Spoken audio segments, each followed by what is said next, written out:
திருவள்ளுவரின் திருமலரடிகளை நன்றாக போற்றி வணங்கி சத்குருநாதரின் பேரருளால் நாம இன்னைக்கு அருளுடைமைக்கு அப்புறமா புதிய அதிகாரம் புலால் மறுத்தல் அப்படிங்கிற அதிகாரத்துக்குள்ள போக போறோம்.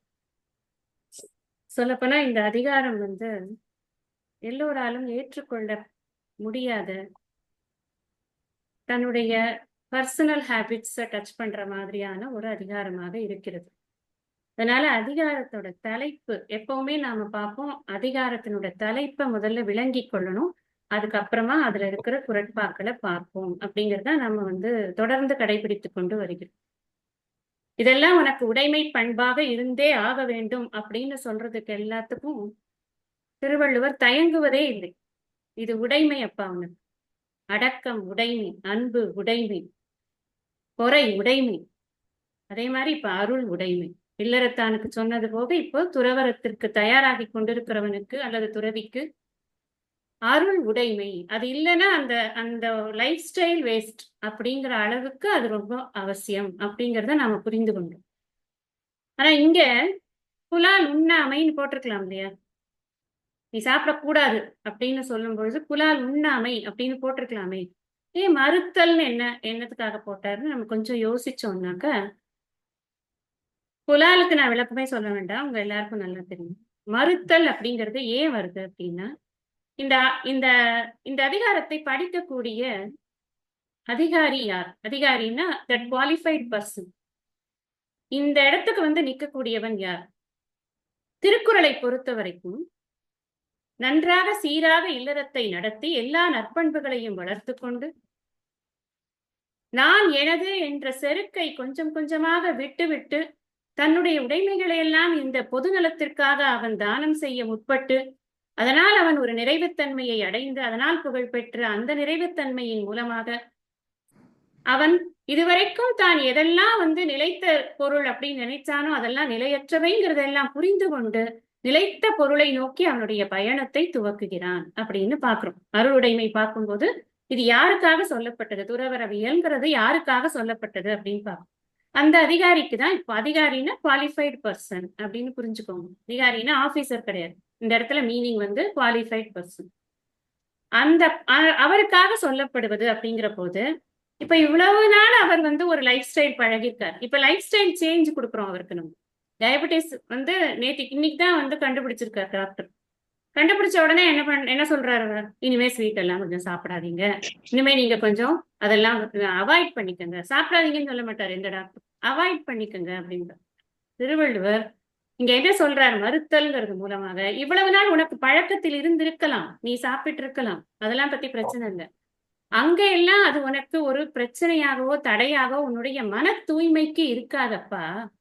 இனிமேல் நீ கடைபிடிக்கக்கூடிய வாழ்க்கை முறை இருக்கிறதே, அதற்கு மன தூய்மை என்பது மிக மிக முக்கியம். அந்த மன தூய்மைக்கு அது உதவாதுங்கிறதுனால அது உனக்கு கொடுக்கப்பட்டால் கூட நீ மறுக்கத்தான் வேண்டும் அப்படிங்கிறதுக்கு இங்க நிறைய காரணங்களோடு அதை சொல்கிறார். அதனால இந்த அதிகாரத்தை படிக்கும் போது என்ன இப்படி திருவள்ளுவர் சாப்பாட்டிலேயே கை வச்சுட்டாரு, அதனால அவர் என்ன சொல்றாரு அப்படின்னு சொன்னா, இல்லறத்துல இருக்கிற போது சில அவருடைய குல வழக்கப்படி, குடும்ப வழக்கப்படி ஏதோ ஒரு சாப்பாட்டு முறை இருக்கும், எல்லாருக்கும் இருக்கும். அதுபடி நீ சாப்பிட்டுட்டு தான்ப்பா இருப்ப. ஆனா நீ துறவரத்திற்காக உன்னை தயார்படுத்தி கொள்ளும் பொழுது, உனக்கு வாழ்க்கையின் குறிக்கோளை அடைய வேண்டும் என்ற ஜேர்னில நீ இருக்கும் பொழுது நீ என்ன பண்ணணும்னா அதெல்லாம் கொஞ்சம் நிப்பாட்டித்தான் வைக்கணும் அப்படிங்கிறதுக்காகத்தான் இங்க மறுத்தல் அப்படின்னு சொல்றாரு. நாம பாக்குறோம் புத்த மதம் அஹிம்சையை போதித்த மதம் அப்படின்னு பாக்குறோம். அந்த மதத்திலேயே கூட 2 விதமான குரூப்ஸ் இருக்கு. ஹீனயானிசம் ஒண்ணு இருக்கு, மகாயானம் புத்த அப்படின்னு ஒரு புத்த மதம், பௌத்த மதத்திலேயே 2 பிரிவு இருக்கு. அந்த ஹீனயானத்தை ஃபாலோ பண்றவங்களுக்கு புலால் மறுக்கப்படலை, அவங்க எல்லாம் சாப்பிடலாம். அதே புத்தர் தான் ஆட்டுக்குட்டியை தூக்கி வைத்து கொண்டு இதை எப்படி நீங்க இதுல யாகத்தில் கொடுக்கலாம்னு வாதிட்ட புத்தர் தான். அங்க அவர் தோற்றுவித்த மதம் தான். ஆனா அங்க 2 பிரிவுகள் காட்டப்படுறது. ஒண்ணு ஹீனயானம், இன்னொன்னு மகாயானத்துல நீங்க புலால் சாப்பிடக்கூடாது அப்படின்னு இருக்கு. அப்படி உலகத்துல பல வகையாக மனிதர்கள் பல பிரிவாக பல பழக்க வழக்கங்களோடு பல கலாச்சாரங்களோடு நாம வாழ்ந்து கொண்டிருக்கிறோம்.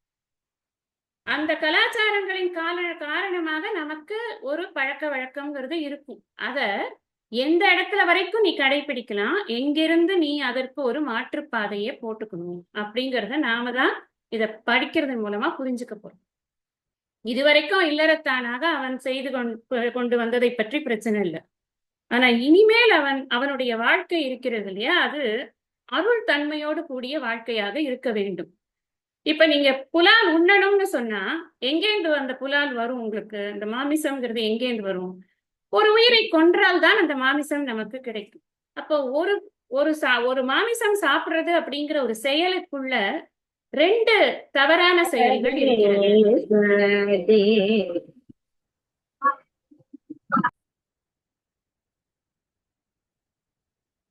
மாமிசம் சாப்பிடுறது அப்படிங்கிற ஒரு செயலுக்குள்ள 2 தவறான செயல்கள் உள்ளடங்கி இருக்கு. ஒண்ணு கொலை, இன்னொன்று அதை சாப்பிடுவது.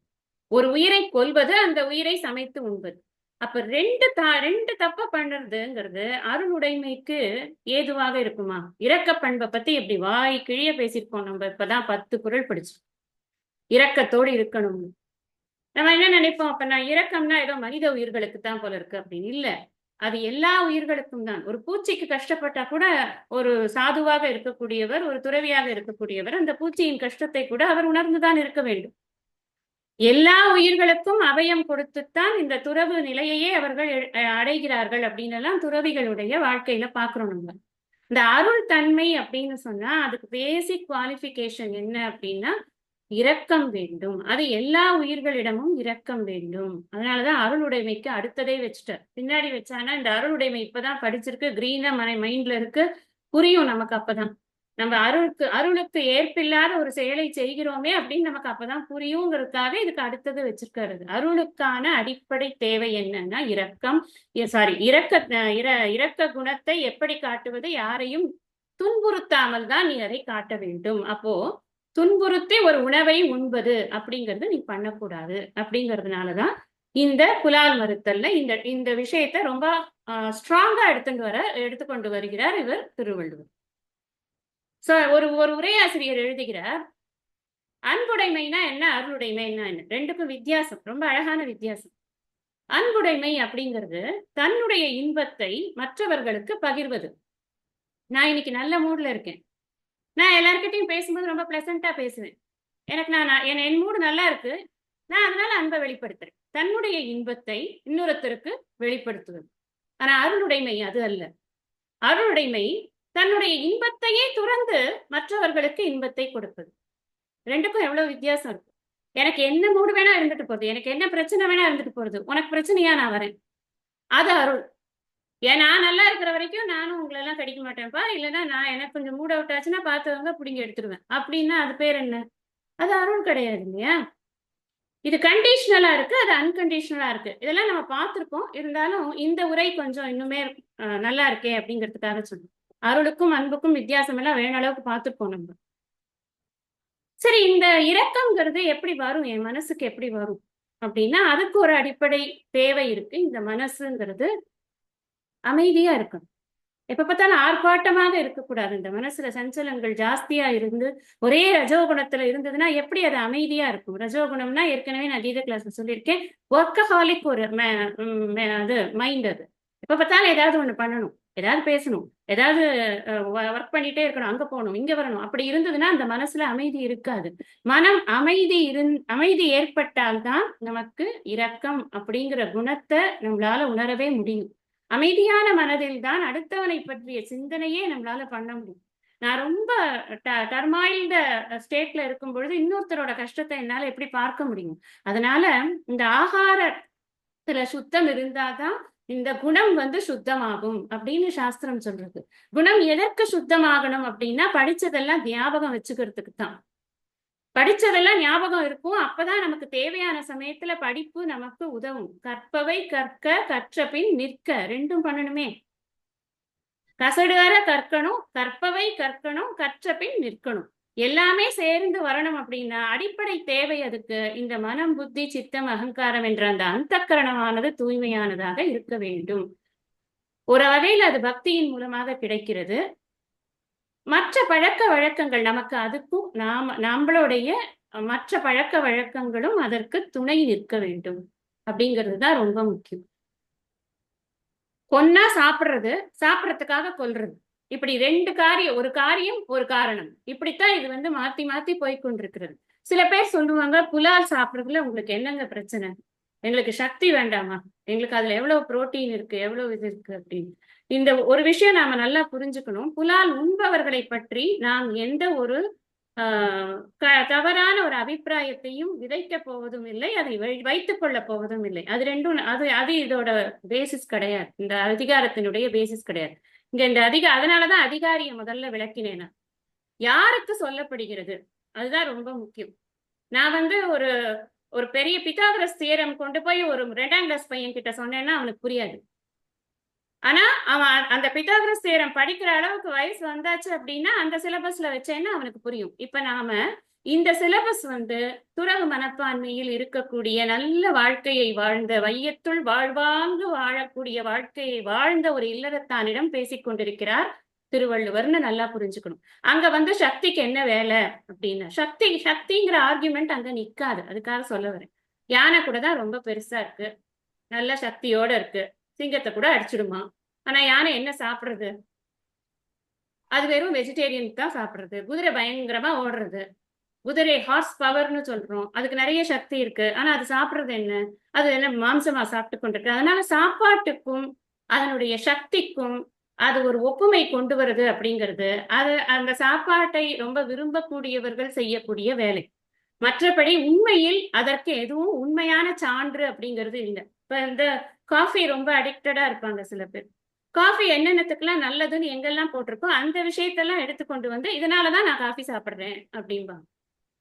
சில பேர் லிக்கருக்கு அடிக்டடா இருப்பாங்க, அதுக்கு ஒரு ரீசன் வச்சிருப்பாங்க. இத்தனை சாப்பிட்டாக்க எனக்கு இந்த பெனிஃபிட்ஸ் எல்லாம் இருக்கு அப்படின்னு. எல்லா விஷயத்திலையுமே உலகத்தில் படைக்கப்பட்டது அனைத்திலும் நன்மையும் தீமையும் கலந்துதான் இருக்கிறது. அதனால நாம எந்த லைஃப் ஸ்டைலுக்கு எது ஒத்து வரும். நான் முன்னாடி சொன்னேன் உங்களுக்கு, டயபெட்டிஸ் வந்ததுன்னா என்ன பண்றாங்க டாக்டர்ஸ், ஃபர்ஸ்ட் பண்ற வேலை என்னன்னா மெடிசன்ஸ் எல்லாம் கொடுப்பாங்க, ஆனா கூட லைஃப் ஸ்டைலை கொஞ்சம் சேஞ்ச் பண்ணிக்கோங்க அப்படின்னு தானே அட்வைஸ் பண்றாங்க. அப்போ இங்க துறவுக்கு வரக்கூடியவன் அவனுடைய லைஃப் ஸ்டைல் சேஞ்சஸ் அவன் பண்ண போறான்.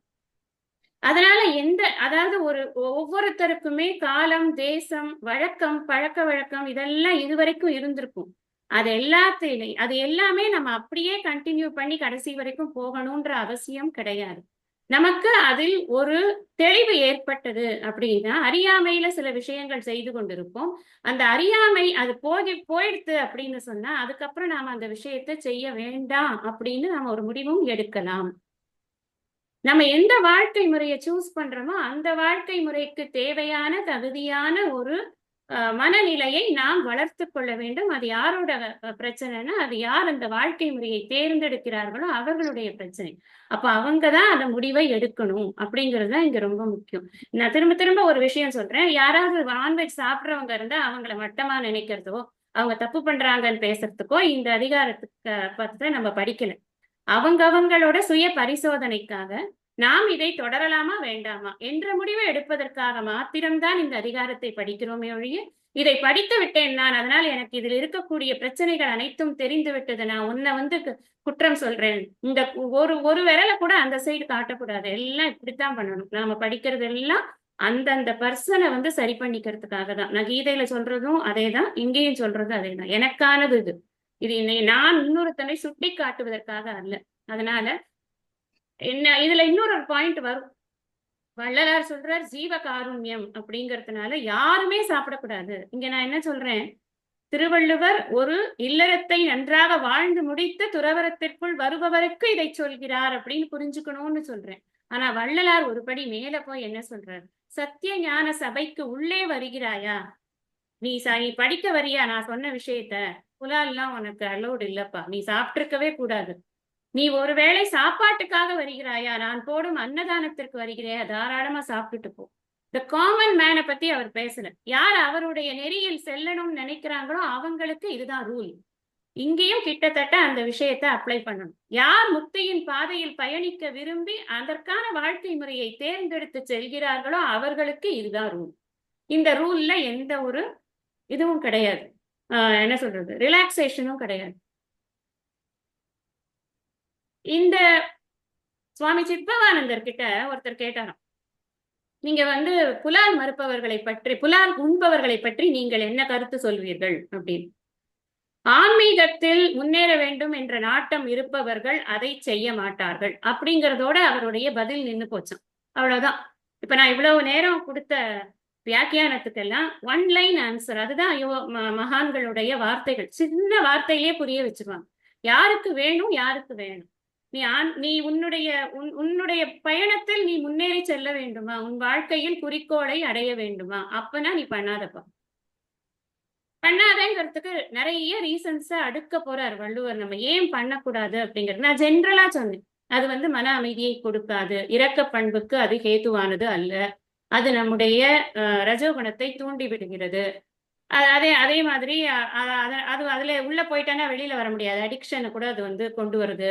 இந்த மாதிரி சில விஷயங்கள் மேலோட்டமாக இருக்கும். ஆனா இன்னும் ஆழமாக இது ஏன் வந்து நீ பண்ணக்கூடாது அப்படிங்கிற விஷயத்த அவர் வந்து இந்த அதிகாரத்துல நமக்கு விளக்க போறார். அதனால ஒரு விஷயம் புரிஞ்சுக்கணும். இல்லறத்தில் இருக்கும் பொழுது புலால் மறுத்தல் அப்படிங்கிறது நல்லது, ஆனா கட்டாயம் கிடையாது. நம்ம வீட்லயே நம்ம சில பேரை பார்ப்போம். அவங்க சமைச்செல்லாம் கொடுப்பாங்க, ஆனா அவங்க சாப்பிட மாட்டாங்க. ஒரு வாரம் அப்படி வீட்டுல அதனால வீட்டுல சண்டைகள் வரும். ஏன் நீ வந்து சாப்பிட மாட்டேங்கிற, ஏன் நீ வந்து சமைச்சு மட்டும் கொடுக்குற. சரி நான் சாப்பிடுறேன், ஆனா நான் வாரத்துல இந்த நாள் சாப்பிட மாட்டேன், அந்த நாள் சாப்பிட மாட்டேன், சனிக்கிழமை சாப்பிட மாட்டேன், வெள்ளிக்கிழமை சாப்பிட மாட்டேன், புரட்டாசி சாப்பிட மாட்டேன்னு ஒரு 10 ரெஸ்ட்ரிக்ஷன் போட்டு ஒரு வழியா அவங்களோடதையும் நிறைவேற்றிக்குவாங்க. அவங்களுக்காக கொஞ்சம் சாப்பிடவும் சாப்பிடுவாங்க. இப்படி நிறைய பேர் வந்து தனக்கு அது ஆசையாக இருந்தால் கூட, விடணும்னு ஆசையாக இருந்தால் கூட, குடும்பத்துக்கான கட்டாயத்தின் காரணமாக, சுற்றத்தினரோட கட்டாயத்தின் காரணமாக தொடர்ந்து கொண்டிருப்பவர்கள் இருப்பார்கள். அது இல்லறத்தில் சரி. ஆனால் அதே இல்லறத்தை சேர்ந்தவர் தன் மனது தூய்மை அடைய வேண்டும், அது துறவரத்தை நோக்கி செல்கிறது, அது நிலைத்த பொருளை நாடி செல்கிறது அப்படின்றத உணர்ந்தார் அப்படின்னு சொன்னா, அவர்களுக்கு நிச்சயமாக அது விரதமாகவே கட்டாயமாக செய்யப்பட வேண்டியது. நம்ம முதல்ல பார்த்தோம், இந்த துறவரவியலுக்கான ஒரு இன்ட்ரோடக்ஷனை வந்து பரிமேலழகர் கொடுக்கும் பொழுது, விரதம்னா என்ன அப்படின்னு கொடுத்த, இன்னது செய்வேன், இன்ன அறம் செய்வேன், இன்ன அறமற்றதை நான் விடுவேன் அப்படிங்கிறத எடுத்துக்கொள்வதுதான் விரதம்னு பார்த்தோமா இல்லையா? ஞாபகப்படுத்துறேன் உங்களுக்கு. இந்த அறம் செய்வேங்கிறதுல அருள் வருது, இதை விடுவேங்கிறதுலதான் புலால் மறுத்தல் வருது. அப்ப புலால் உண்ணுதல் அப்படிங்கிறது நமக்கு கெடுதல், இந்த பாதைக்கு கெடுதல், இந்த லைஃப் ஸ்டைலுக்கு கெடுதல். லோகேஸ்மின் த்விவிதா நிஷ்டா புரா புரோக்தா மயானக ஞான யோகேன யோகினாம் கர்ம யோகே ஞான யோகேன சாங்கியானாம் கர்ம யோகேன யோகினாம்னு சொன்னார் பகவான். 2 லைஃப் ஸ்டைல் கொடுத்திருக்கேன் உனக்கு நான். அதே மாதிரிதான் இங்கேயும் இல்லறத்தான் துறவர். இந்த துறவரத்தை நோக்கி போகும்போது நாம அதுக்கான வாழ்க்கை முறைக்கு அந்த மனநிலைக்கு நாம நம்மளை தயார்படுத்தி கொள்ளணும் அப்படிங்கிறது நமக்கு ரொம்ப ரொம்ப முக்கியம். இன்னொரு உயிரை கொன்றுதான் என்னுடைய பசியை தீர்த்து கொள்ள வேண்டும் அப்படிங்கிற ஒரு கட்டாயம் துறவிக்கு இருப்பது என்பது கூடாது. ஆனா அதே சமயத்துல நீங்க ஒரு விஷயம் புரிஞ்சுக்கணும். இப்ப நாம கல்கட்டா அந்த பக்கமெல்லாம் போனோம்னா அங்கெல்லாம் வந்து ஃபிஷ்ஷே வந்து வெஜிடேரியன் அப்படின்னு அதை கிளாசிஃபை பண்ணி, ஈவன் ராமகிருஷ்ண மடம் வேலூர்ல எல்லாம் கூட இட் இஸ் சர்வ்டு. நம்ம வந்து பாக்குறோம். ஒரு விஷயத்த என்ன புரிஞ்சுக்கணும்னா, அது தேசாச்சாரம் அப்படிங்கிறத பொறுத்து மாறுகிறது. அந்தந்த தேசத்துக்கேற்ற, தேசம்னா இடம், அந்த இடத்துக்கேற்ற கலாச்சாரம் என்பதனால் அது மாறுகிறது. அதனால அங்க நீங்க போய் இந்த புலால் மறுத்தல் சொன்னாக்க அவங்க ஒத்துக்க போறது கிடையாது. இந்த ஒரு விஷயம் இது என்னன்னா, இது பர்சன் சென்ட்ரிக். அதனால நல்லா புரிஞ்சுக்கணும். அது நான் தான் டெசிஷன் எடுக்கிறேன், எனக்கானது, அவ்வளவுதான். நான் எடுக்கிற டெசிஷனை நான் எங்க வேணாலும் ஃபாலோ பண்ணணும். இப்ப ஈவன் ஃபாரின் கண்ட்ரீஸ்ல எல்லாம் கூட வெஜிடேரியன் அப்படிங்கிறதுலயே ஒரு பல வகையான வெஜிடேரியனிசம் கண்டுபிடிச்சு வச்சிருக்காங்க. அது மாதிரி ஏதோ ஒண்ணு இலையோ தழையோ திங்கிறதுக்கு நம்மளுக்கு முடியும், அது இல்லைங்கிறது கிடையாது. சாப்பிடணும்னு முடிவு பண்ணுறதோ சாப்பிட வேண்டாம்னு முடிவு பண்ணுறதோ அந்தந்த இண்டிவிஜுவலை பொறுத்துதான் இது இருக்கு. அதனால அந்த இண்டிவிஜுவல் எதை வச்சு டெசிஷன் எடுக்கிறது, அதுக்குதான் இந்த 10 குறள். நான் சாப்பிடலாமா, நான் சாப்பிடக்கூடாது. அதனாலதான் சுவாமிஜி அடிக்கடி சொல்வேன், இது தர்மம் அப்படின்னு நான் வந்து ஒருத்தனுடைய பிரைவேட் பிராக்டிஸ், பிரைவேட் விஷயத்துல நான் சொல்ல முடியாது. அதாவது பிரைவேட் விஷயம்னா சாப்பிடுறது, அந்த மாதிரி விஷயத்து, துணி உடுத்துறது, சாப்பிடுறது. நீ வந்து பட்டு கட்டக்கூடாது அப்படின்னு உங்களுக்கு எல்லாருக்கும் தெரியும். மகாபெரிவா வந்து சொல்லியிருக்க, பட்டு கட்டக்கூடாது. ஏன் பட்டு கட்டக்கூடாதுன்னா, நீங்க பட்டுப்பூச்சியை போட்டு கொல்றீங்க, அந்த கொன்னு அந்த பாவம் தான் அது. அதனால நீங்க வந்து அதை கட்டக்கூடாது, அதுக்காகவே அஹிம்சா பட்டுன்னு எல்லாம் ஆரம்பிச்சாங்க. அதெல்லாம் ரொம்பலாம் போகல. எத்தனை கடை இப்போ டி நகர்ல போய் பார்த்தோன்னாக்கா எல்லாம் ஜொலிக்கிறது. எப்படி ஜொலிக்கிறது? பெரியவா சொன்னதை கேட்டா கேட்காம தான் ஜொலிக்கிறது. ஸோ எதை கேட்குறாங்களோ அதை பட்டு நீ உடுத்தக்கூடாது அப்படின்னு அது அது வந்து ரொம்ப பர்சனலான விஷயமா போயிடுறது. அதுல வந்து நம்ம அதனாலதான் தர்மம் அப்படிங்கிறது இன்னதுன்னு சொல்லலாமே ஒழிய இப்படிதான் நீ அதை பண்ணணும்னு நம்மளால சொல்ல முடியாது. ஸோ தர்மா இஸ் ரிலேட்டிவ் அப்படின்னே சொல்லுவாங்க. அதனால அது இந்த ஐம்புலன்களுக்குள்ள எல்லா விஷயங்களும் கிட்டத்தட்ட அப்படித்தான் இருக்கும். நீ இதை பார்க்க கூடாது, நீ இதை பேசக்கூடாது, நீ இதை சாப்பிடக்கூடாது, நீ இதை உடுத்தக்கூடாது, நீ இதை முகரக்கூடாதுங்கிறதெல்லாம் நான் வந்து கண்டிஷன் போட முடியாது. அதை யார் பண்ணணும் அப்படின்னா, யாருக்கு வேணுமோ அந்த வாழ்க்கை முறையில் ஒரு தீவிரத்தனம் யாருக்கு இருக்கிறதோ, யாருடைய மனம் தூய்மையை நோக்கி போய்கொண்டிருக்கிறதோ அவர்கள்தான் அதை பண்ணணும். எப்படி பண்ணணுங்கிறத மட்டும் சொல்லலாம். நீ ரெடி ஆயிட்டியாப்பா, வா உனக்கு நான் 10 குறள் கொடுக்குறேன். அவ்வளவுதான் பண்ண முடியும். அதைத்தான் பண்ண போறார் இவர் திருவள்ளுவர். இந்த அளவுக்கு நாம இந்த முன்னுரையை பார்த்துட்டோம். அப்புறம் வந்து நாம இப்ப முதல் குறளை நம்ம படிக்கலாம். தன் ஊன் பெருக்கற்கு தான் பிரிது ஊன் உண்பான் எங்கனம் ஆளும் அருள். ஃபர்ஸ்ட் கொஸ்டினே, ஃபர்ஸ்ட் குறளே is a question put before us. ஒரு கேள்வி கேட்கிறாரு. எப்ப தன் ஊன் பெருக்கற்கு, தன் ஊன் அப்படின்னா என்னுடைய ரத்தமும் சதையுமான இந்த உடலை வளர்ப்பதற்கு, பெருக்கிறதுனா நல்லா புஷ்டியா வளர்க்க வேண்டாமா? நான் நல்லா இருக்கணும், நான் நல்லா சாப்பிட்டு நல்லா எனர்ஜெட்டிக்கா நல்லா ஜாலியா இருக்கணும், எல்லா இன்பமும் அனுபவிக்கணும். அதுதான் சாப்பிட்றதுக்கு என்ன ரீசன்? அதுதான் உயிர் வாழ்வதுங்கிறதுக்கு என்ன ரீசன்? நான் இந்த உலகத்தில் இருக்கிற எல்லா இன்பத்தையும் அனுபவிப்பதற்காக இந்த உடலை நான் வளர்த்து கொண்டிருக்கிறேன். அதுதான் என்னுடைய ரீசனே. அதுக்கு பிரிது ஊன் உண்பான், தான் பிரிது ஊன் உண்பான். தான்னா நான் அந்த யாருக்கு வந்து உடலை வளர்க்க வேண்டுமோ அப்படிப்பட்டவன் இன்னொரு உயிருள்ள ஒரு உடல் ஒரு பிராணியினுடைய உயிரை எடுத்துவிட்டு அந்த உடலை எடுத்து உண்கிறானே அவனுக்கு எங்கனம் ஆளும் அருள். முதல் அருள் உடைமையை முடிச்சாரு. முடிச்ச வாக்குல இந்த குறள் வந்திருக்கு. எப்படி நமக்கு கரெக்டா அது வந்து செட் ஆகுது அப்படின்னு. அருள் அருள்னு இவ்வளவு நேரம் பேசினா நீ பாட்டுக்கு போய் ஒரு ஒரு இது சிக்கன் 65 சாப்பிட்டியானாக்க அப்புறம் எங்கனம் ஆளும் அருள். உனக்கு எப்படி அருள்ங்கிறது இருக்கும்? அது ஏன் அருள் இருக்காது அப்படின்னு சொன்னா, அது இரக்க பண்பு என்பதற்கு அது பொருந்தவே இல்லையே. இரக்க பண்பை உடைமையாக்கி கொள்ள வேண்டும் என்பதுதானே துறவு நிலையில் இருப்பவர்களுக்கான ஒரு முக்கியமான இது பண்பு. அதை வந்து நீ வளர்த்து கொள்ளணும்னா நீ இன்னொரு உயிரை கொல்லக்கூடாதே. அதுதான் நம்ம இதுல பாக்குறோம். ஊனினை உருக்கி உள்ளொளி பெருக்கணும் அப்படின்னு பக்தி பாடல்கள்ல பாக்குறோம். இந்த ஊனினை உருக்கணும். எதனால உருக்கணும்? இத வளர்த்தோம்னு வச்சுக்கோங்களேன், இது என்ன பண்ணும்? இதை வளர்க்கறதுக்கான சமாச்சாரங்களை தேடும்.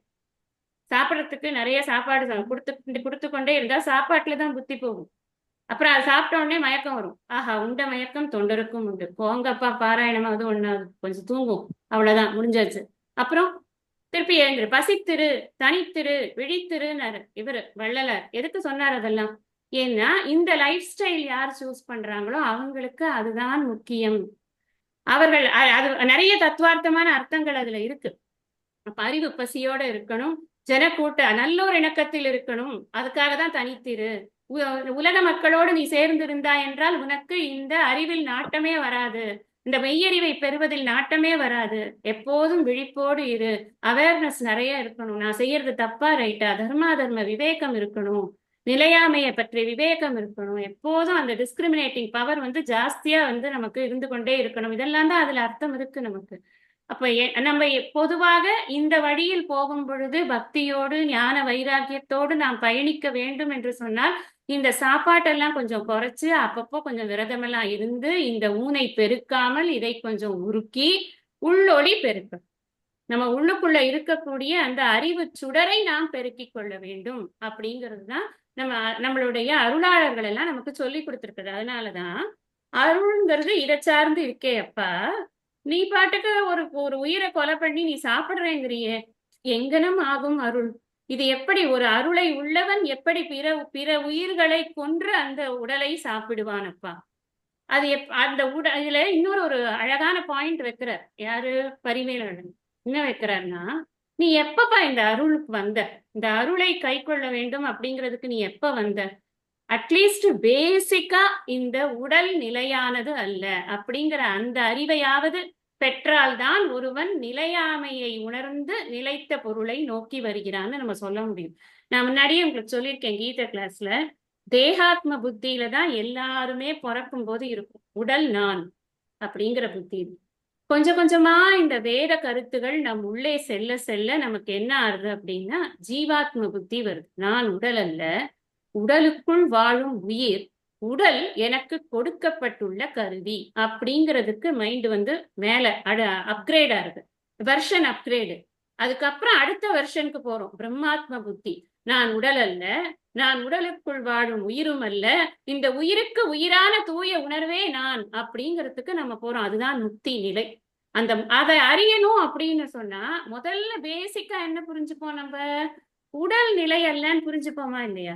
அப்போ உடலே நிலை அல்லங்கிற போது இந்த உடலை போய் நிலையற்ற உடலை போய் பெருக்குவதற்காக இன்னொரு நிலையற்ற உடலை நீ எடுத்து திம்பியா அப்படின்னு நான் பரிமேலழகர் அழகா அந்த விஷயத்த வைக்கிறேன். யாக்கை நிலையாம். யாக்கையை பத்தி என்னெல்லாம் சொல்லியிருக்க? யாக்கைனா உடல். உடலை பத்தி என்னெல்லாம் சொல்லியிருக்க? நிறைய அருளாளர்கள் பாடுறாங்க. எப்படி பாடுறாங்க? இது வெறும் சோற்று துருத்தி, இது மலப்பாண்டம், பொய்யெல்லாம் ஒன்றாக பொருத்தி வைத்த பொய்யுடலை மெய் என்றால் மெய்யாய் விடுமோ பராபரமே கேட்கிறார் தாயுமானவன். அப்பா நான் வந்து கொஞ்சம் கூட எனக்கு கருணைங்கிறதே கிடையாதுப்பா. கருணை சிறிதேதும் இல்லாத காட்சி, கொலை, களவு, கள், காமம், மாட்சியாக இப்படியெல்லாம் நான் வந்து அலையிறேன். அதெல்லாம் காதலிக்கிறது என் நெஞ்சம், அதையெல்லாம் விரும்புகிறது. பொல்லாத பொய்மொழியும் அல்லாத நன்மைகள் பொருந்து குணம் ஏதும் அறியேன். மௌனகுரு வணக்கத்துல சொல்றேன். இதெல்லாம் எனக்கு ஒண்ணுமே தெரியலப்பா. நான் ரொம்ப வந்து கீழ் நிலையில இருக்கேன். ஆனா உன் வேலை என்ன தெரியுமா? நீதானே என்னுடைய அறியாமையை போக்கி அறிவை கொடுக்க வேண்டும். ஏனென்றால் அறிவையும் அறியாமையையும் அறிபவன் நீ அல்லவா அப்படின்னு கேட்பாரு. அப்போ நமக்கு என்ன இந்த அருளாளர்கள்ன்ற ஒரு இதுக்கு நீ அப்கிரேட் ஆறியப்பா. நீ சாதாரண இல்லறத்தான் அல்ல, நீ அருளாளர்கள் என்ற அருள் ஆழ்வது என்றால் என்ன? அருளை நீ நன்றாக கை கொள்வது. அதற்கு நீ அப்கிரேட் ஆகும்போது இன்னொரு உயிரை வந்து நீ போக்கி அந்த ஊனை உண்பது என்பது சற்றும் பொருந்தாத விஷயம் அப்படின்னு ஃபர்ஸ்ட் எடுத்த உடனே அருளுக்கு இது பொருந்தாது அப்படிங்கிறத நாம புரிஞ்சுக்கணும். அடுத்த குறள் பார்க்கணும். பொருள் ஆட்சி போற்றாதார்க்கு இல்லை, அருள் ஆட்சி ஆங்கில்லை ஊன் தின்பவர்க்கு. பொருள் ஆட்சி அப்படின்னு சொன்னா இங்க என்ன அர்த்தம்னா பொருளை பயன்படுத்துவது அப்படின்னு அர்த்தம். போற்றாதார்க்கு இல்லை. போற்றாதார்னா பொருளை பாதுகாத்து வைக்காதவர்களுக்கு இல்லை. இது ஒரு ஜென்ரல் காமன் சென்ஸை வச்சு புரிய வைக்கிறார் திருவள்ளுவர். ரொம்ப காமனா ஒரு விஷயத்த சொல்லி புரிய வைக்கிறார். மாசம் மாசம் சம்பளம் வருது. கடைசி நாள் வரைக்கும் அந்த முழு சம்பளத்தையும் வச்சுக்கணும்னு அவசியம் இல்லை. ஆனா கடைசி நாள் வரைக்கும் அந்த சம்பளத்தை கொஞ்சம் கொஞ்சமா செலவு பண்ணி லாஸ்ட் டேல ஏதாவது ஒரு 10ஓ 20ஓ கையில வச்சுக்கணும் அப்படிங்கிறது தானே வந்து ஒரு நல்ல ஃபைனான்ஸ் மேனேஜ் பண்றவருக்கு அழகு. நீ பொருளை பாதுகாக்கலன்னா, அதை போற்றலன்னா, அந்த பொருளை பயன்படுத்தி அதனால் பெறக்கூடிய சுகங்களை உன்னால் பெற முடியாது. வீண் செலவுல போயிடுத்து அப்படின்னு சொன்னா என்ன ஆகும்? பத்தனா இதுல வருமே, வரவு எட்டனா செலவு பத்தனா கடைசியில் துந்தனா அப்படின்னு. ஆடம்பர செலவு, அனாவசிய செலவு, இதுல எல்லாம் நாம வந்து கவனம் செலுத்தினா என்ன ஆகும்? நமக்கு வரவுக்கு மீறிய செலவாகும். அந்த பொருளை நாம் இழந்து விடுவோம் சீக்கிரமாகவே. அதுக்கப்புறம் அதை போற்றாத காரணத்தினால் நம்மால் அதனால் பெறக்கூடிய பயனை பெற முடியாது அப்படிங்கிறது இருக்கு. இப்ப என்ன சொல்றாரு? அதுக்கு அடுத்தது என்ன சொல்றாரு? அருளாட்சி ஆங்கில்லை. இப்ப பொருளாட்சினா பொருளை பயன்படுத்துவதுன்னு சொன்னேன் நான். பயன்படுத்துவதுன்னு சொல்லும் போது ஈஸியா புரிஞ்சுடுறது. இந்த உலகத்துல நாம வாழறதுக்கு ஒரு டீசென்ட் லிவிங் வேணும்னா எனக்கு பொருள் வேணும். பொருள் இல்லாருக்கு இவ்வுலகு இல்லை. முன்னாடியே சொன்னாரு. அப்ப இந்த இடத்துல பொருள் வேணுங்கிறது தெரியறது. அதனால பொருளை பயன்படுத்துவதெல்லாம் புரியுறது. இக உலக விஷயமாக இருக்கிறது. அருளாட்சின்னு சொன்னா என்ன அர்த்தம்? அருளாட்சின்னு சொன்னா அருளை பயன்படுத்துவது. அருளை எப்படி பயன்படுத்துறது? முன்னாடி அதிகாரத்துல அருள் சேர்ந்த நெஞ்சினார்க்கு இல்லை, இருள் சேர்ந்த இன்னா உலகம் புகழ் 243ல பார்த்தோம். அங்க என்ன சொன்னார்? அருள் சேர்ந்த நெஞ்சுடையவனாக நீ இருந்தால் உனக்கு மேலுலகத்தில் இடம் உண்டு. அருள் சேர்ந்த நெஞ்சுடையவனாக நீ இல்லை என்றால் உனக்கு மேலுலகத்தில், அதாவது ஸ்வர்க்கத்தில் உனக்கு இடம் இல்லை அப்படிங்கிறத நம்ம அங்க புரிந்து கொண்டோம். அருள் ஆட்சினா அருளை பயன்படுத்துவது. இந்த பயன்படுத்துவது என்பது, பயன் என்பது என்ன? இங்க பயன் என்பது எனக்கு மறுமையில் நல்ல உலகங்களோ அல்லது பேரின்பமோ அது கிடைப்பது, அதாவது வீடு பேரு கிடைப்பது. இந்த ரெண்டு தான் எனக்கு வேணும். நான் வந்து எதுக்காக இந்த துறவரத்துக்காக வரேன்? எனக்கு வந்து டெய்லி 3 சினிமா பார்க்க முடியாதா என்ன? என்கிட்ட பணமா இல்ல? நான் போலாமே, நான் போய் ஒரு கடையா போய் இருக்கிற புது புது சாரி வாங்கலாம், புது புது ஜுவல்ஸ் வாங்கலாம், எல்லாம் வாங்கலாம். எல்லாத்தையும் விட்டுட்டு நான் படிக்கணும்னு நான் வந்து உண்மை மெய்யறிவை பெறணும்னெல்லாம் நான் எதுக்கு குருநாதர் எல்லாம் தேடி தேடி அலைஞ்சு நான் போய் கஷ்டப்பட்டு படிக்கிறேன்? எனக்கு புரியுறது இதெல்லாம் தெரிந்து கொண்டா, என்னை பற்றி அறிந்தால் மட்டுமே இந்த பிறவி சுழலை நான் கடக்க முடியும். அவ்வளவுதான். இது எனக்கு புரியறதுனாலதான் நான் இந்த லைஃப் ஸ்டைலுக்கு வரேன். அப்போ எனக்கு முக்கியமான பயன் என்ன? இந்த அருள் அப்படிங்கறதுனால அருளாளராக நான் ஆவதற்கான முக்கிய பயன் என்ன அப்படின்னு சொன்னா, ஒண்ணு எனக்கு வீடு பேர் கிடைக்கணும், இல்லைன்னா எனக்கு நல்ல உலகங்கள் கிடைக்கணும், சொர்க்கம் கிடைக்கணும். சிறப்பு ஈனும் செல்வமும் ஈனும்னு சொன்னதுனால எனக்கு சிறப்பு வேண்டும். அப்ப அதற்காகத்தான் நான் அருளை கைக்கொள்கிறேன். இந்த அருள் ஆட்சிங்கிறது அருளை பயன்படுத்துவது. அந்த பயன்படுத்துவது அப்படிங்கிறது தின்பவர்க்கு இல்லை. நான் என்ன அர்த்தம்? நீ ஊனை தின்றாய் என்றால், இன்னொரு உயிரை கொன்று அதை நீ தின்றாய் அப்படின்னு சொன்னா உனக்கு முக்தியும் கிடைக்காது. உனக்கு ஒருவேளை நீ வந்து இறந்த பின்னருக்கு மேலுலகம் செல்லும் பொழுது உனக்கு சொர்க்கமும் கிடைக்காது. ஏன்னா அதுக்கு ப்ரூஃப் எங்க இருக்கு? முன்னாடி குறள்ல போட்டார், அருளுடைமையில போட்டுட்டார். உனக்கு அருள் சேர்ந்த நெஞ்சினனாக நீ இல்லை, நீ யூ ஃபெயில்ட் இன் தட். அதனால உனக்கு இங்க என்ட்ரி கிடையாது. முன்னாடியே சொல்லியிருக்கேன், நம்ம வந்து சொர்க்கத்துக்கு போகணும்னா அங்க வந்து எக்ஸ்சேஞ்ச் என்ன அப்படின்னா, ருபி எக்ஸ்சேஞ்ச் வந்து புண்ணியம் தான். இங்க அருள்ங்கிறது நமக்கு புண்ணியத்தை நாம வந்து பெற்றிருந்தால் மட்டும்தான் நம்ம மேல போக முடியுங்கிற போது, இரக்கமே இல்லாமல் ஒரு உயிரை கொல்வது என்பது பாபம் இல்லையா? அந்த பாவத்தை வைத்துக்கொண்டு நான் எப்படி போறது? சில பேர் சொல்லுவாங்க, நான் வந்து சாப்பிடுறேன் இல்லைங்கள, ஆனா நான் வந்து கொலை பண்ணணும்லாம் நினைச்சு அதை சாப்பிடலைங்க. நான் வந்து ஏதோ அது டேஸ்டா இருக்குன்னு சாப்பிட்றேன், நான் ஹெல்த்துக்காக சாப்பிட்றேன், டாக்டர் சொன்னார் சாப்பிட்றேன், என்ன வேணா ரீசன் சொல்லலாம். என்ன ரீசன் சொன்னாலும் சாப்பிடுறதுங்கிறது உயிரோட இருக்கிறதையா சாப்பிடுறோம்? அது ஏதோ ஒண்ணு, அது அது ரொம்ப துடிக்க துடிக்க அது செத்து போய் அதுக்கப்புறம் அது பல பல விதங்கள்ல அது ப்ராசஸ் ஆகி தானே வருது நம்ம பிளேட்டுக்கு. அதனால அது எப்படியா என்ன ரீசன் சொன்னாலும் சரி, அந்த ரீசன்ஸ் ஆர் நாட் வர்த். அதான் சொல்ல வர்ற விஷயம். அதனால நமக்கு என்ன புரியணும் அப்படின்னு சொன்னா, நான் இந்த இரக்கமற்ற செயலை செய்யும் பொழுது பாபத்தை ஈட்டுகிறேன். அந்த பாபத்தின் காரணமாக எனக்கு அருளினால் பெறக்கூடிய பயன் என்பது எனக்கு இருக்காது. ஏனென்றால் இரக்கத்தை நான் தொலைத்து விட்டேன் அப்படின்னு. பயன்கிறது இந்த இடத்துல மேலுலகம், நல்ல உலகங்கள் அல்லது வீடு பேர், இது ரெண்டுல எதுவுமே கிடைக்காது. அதான் அந்த விஷயம். அடுத்தது பார்க்கலாம். 253.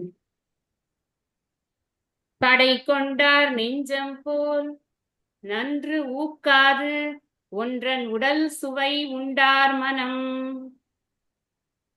இங்க திருவள்ளுவர் ஒரு சைக்காலஜியை கொண்டு வந்து அதுக்கு ஒரு எக்ஸாம்பிள கொடுக்கிறார். படை கொண்டார் நெஞ்சம் போல். படை கொண்டார் அப்படின்னு சொன்னா, ஒரு படை வீரன் இருக்கான் இல்லையா, அவன் வந்து வெறுங்கைய வீசிட்டு இதுக்கு போக மாட்டான், போர்க்களத்துக்கு போக மாட்டான். ஒவ்வொருத்தருக்கும் ஒவ்வொன்று, ஒருத்தனுக்கு வில்லம்பு, ஒருத்தனுக்கு கத்தி, ஒருத்தனுக்கு வந்து ஈட்டி, ஏதோ ஒரு கொலை கருவி என்பது அவன் கையில் எப்போதும் இருக்கும். யாராகவே இருந்தாலும் அந்த கருவியை வைத்து கொண்டிருக்கான்ல, துருன்னு இருக்கும்.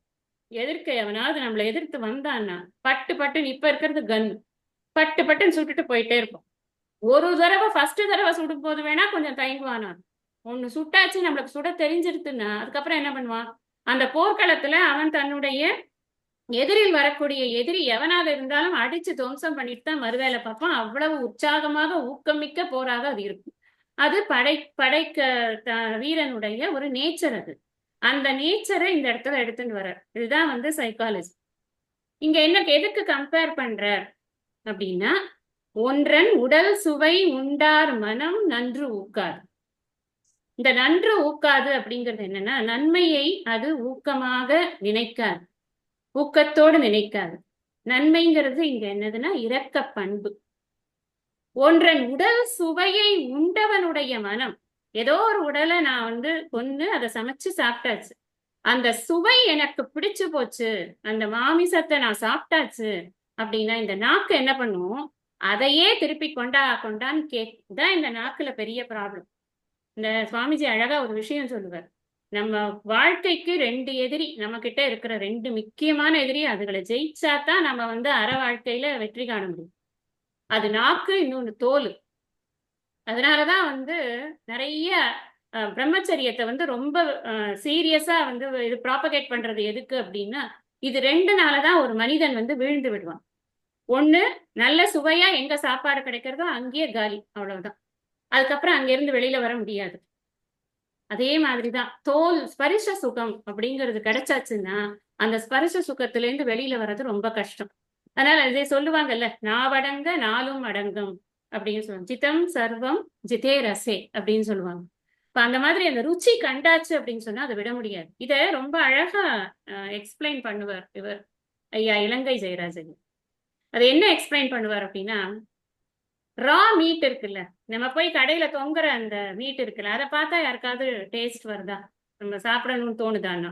டெஃபினட்டா யாருக்குமே தோணாது. இன்ஃபேக்ட் சொல்ல போனா யாரெல்லாம் சாப்பிடுறாங்களோ அவங்களுக்கு கூட அதை தொங்குறத பாக்குறதையோ இல்ல அந்த அந்த ரத்த வெள்ளத்துல இருக்கக்கூடிய விஷயங்களோ அது பிடிக்கிறது கிடையாது.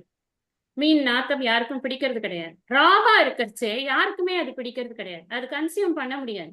அதனாலதான் என்ன பண்றாங்க, அதை கொண்டு வந்து ப்ராசஸ் பண்ணி அதுக்கு என்னென்னமோ மசாலாஸ் எல்லாம் போட்டு அதுக்கப்புறமா தான் சாப்பிடுறாங்க. இதை எதுக்காக அவர் சொல்றாருன்னா, பரிமேலழகர் என்ன சொல்றாருன்னா, இந்த சுவை அப்படிங்கிற விஷயத்தை விளக்குறார் பரிமேலழகர். அதை நீ வந்து பக்குவம் பண்ணி சுவை ஆக்குற பத்தியா, அப்பதான் உனக்கு அது தெரிகிறது அது ரொம்ப டேஸ்ட் அப்படின்னு. அது எல்லாருக்குமா டேஸ்ட்ன்னு கிடையாது, பழகினவர்களுக்கு அது டேஸ்ட். அந்த டேஸ்ட் வந்து நேச்சுரல் கிடையாது, அது கொண்டு வந்து ஏத்தப்பட்ட டேஸ்ட். அது இப்ப கண்ணுக்கு இப்ப 5 புலன்கள் எடுத்துக்கோங்களேன். 5 புலன்களுக்குமே இந்த புலால் அப்படிங்கிறத ராவா பார்க்க பிடிக்காது. கொஞ்சம் மனசு இளகின மனசா இருந்தா அந்த ஆட்டை வெட்டுறத சந்தோஷமா, வெட்டுங்க வெட்டுங்க நானும் பாக்குறேன், எப்படி வெட்டுவீங்க அப்படின்னு கேட்போமா என்ன? நிச்சயம் கேட்க மாட்டோம். கண்ணை மூடிக்கும், ஐயோ முடியல என்னால, கைய கால்லாம் நடுங்குது, வேண்டாம் நீங்க ஏதாவது அங்க போய் பண்ணுங்க அப்படின்னு சொல்லுவோம். அது வெட்டும் பொழுது அது ஒரு சவுண்ட் கொடுக்கும். அந்த சவுண்ட காது சந்தோஷமா எம்.எஸ். சுப்புலட்சுமி அம்மா பாட்டு மாதிரியா கேட்கும் அது. ஐயோ எப்படா இவன் அந்த சவுண்டை நிறுத்துவான்னு தெரியலையே, இந்த இந்த இந்த பதக்குதே, எனக்கு வயிறெல்லாம் ஒரு மாதிரி பண்ணுதே அப்படின்னு நமக்கு நினைக்க மாட்டோமா? சாப்பிட்றவங்களையே சேர்த்துதான் நான் சொல்றேன்.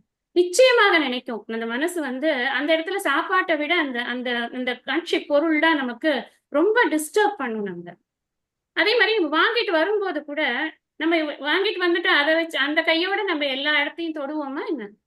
நிச்சயமாக தொட மாட்டோம். அப்ப அந்த கையை வாஷ் பண்றோம்.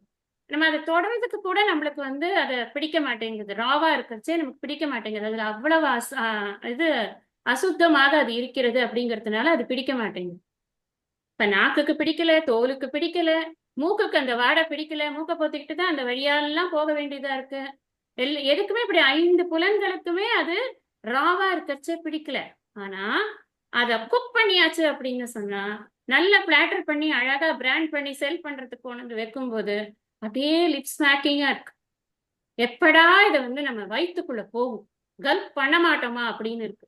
இதை என்ன சொல்றாரு அப்படின்னு சொன்னா பரிமேலழகர், இந்த மாமிசம் தின்று பழகி கொண்டே இருக்காங்க பார்த்தீங்களா, அவங்க பழக பழக அந்த அதுக்காக அடிமை ஆயிடுறாங்க. அப்ப அதை சாப்பிடுறது வயிற்றுக்காகவா நாக்குக்காகவானா, நாக்கு தான் முதல்ல அங்க நிக்கிறது.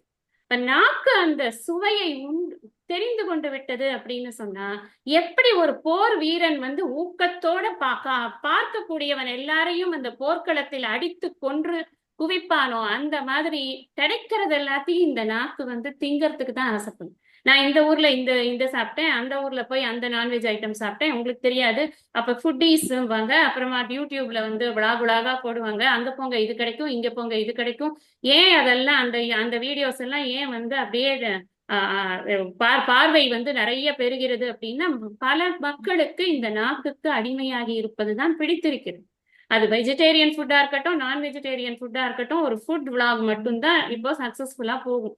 நீ சாப்பிடாதன்னு சொன்னாலும் அதெல்லாம் போகாது. அது எப்படிங்கிறத அவர் ஒப்புமை பண்ணி காட்டுறார். அந்த காலத்துல வேட்டைக்கெல்லாம் கூட சட்டம் இருந்தது. வேட்டை என்பது கொடிய மிருகங்களை அழிப்பதற்காக அதனுடைய இது பிரீட் ஜாஸ்தியா போச்சுன்னா அழிக்கிறதுக்காக இருந்ததுதான் வேட்டை. இப்போ நான் சொல்றது வந்து கொஞ்சம் ஓல்டன் டேஸ்ல. அதுக்கப்புறம் வந்து பொழுதுபோக்குவதற்காக ஜமீன்தார்களும் அரசு அதிகாரிகளும் அந்த ஆங்கிலேயர்களும் வந்து நிறைய காடு இருக்கு இந்த ஊர்ல, நாமளும் வேட்டையாடலாம்னு சொல்லிட்டு வேட்டைக்கு போய் கொண்டிருந்தார்கள். அங்க கூட வந்து நம்மளுடைய மரபில் நிறைய ரூல்ஸ் இருந்தது. ஒரு ஒரு ஒரு வயதான மிருகமாக இருந்தால் அதை அடிக்கக்கூடாது. 2 மிருகங்கள் புணர்ந்து கொண்டிருந்தால் அதை அடிக்கக்கூடாது. ஒரு மிருகத்தை விஷம் தோய்ந்த அம்பினால் அடித்து அந்த மாமிசத்தை கொண்டு வந்து உண்ணக்கூடாது. இப்படியெல்லாம் ரூல்ஸ் இருந்தது நம்ம தேசத்துல. நான் அதெல்லாம் இப்ப ஒண்ணுமே கிடையாது. நீ என்ன உனக்கு இனிமே பால் கறக்காதா, சரி ஏற்று இதுல போட்டு அடி ஸ்லாட்டர் ஹவுஸ்ல. நீ தோல் எடுத்து கொண்டு போய் பேக் தை, யாராவது வாங்குவாங்க கண்டிப்பா. I have a leather bag அப்படின்னு சொல்லறதுக்கு 10 பேர் இருக்கோமே. அதனால அதுக்காக வந்து மாமிசம் அந்த அந்த மிருக வதைங்கிறது நடக்கிறது. அப்புறம் அந்த உள்ளுக்குள்ள இருக்கிற சதை இது எல்லாத்தையும் எடுத்துக்கிறோம்.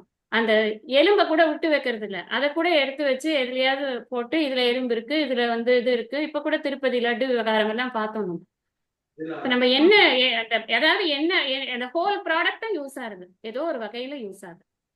சுவை அறிந்து விட்டது என்றால் அந்த நாக்கானது அதை விடாது.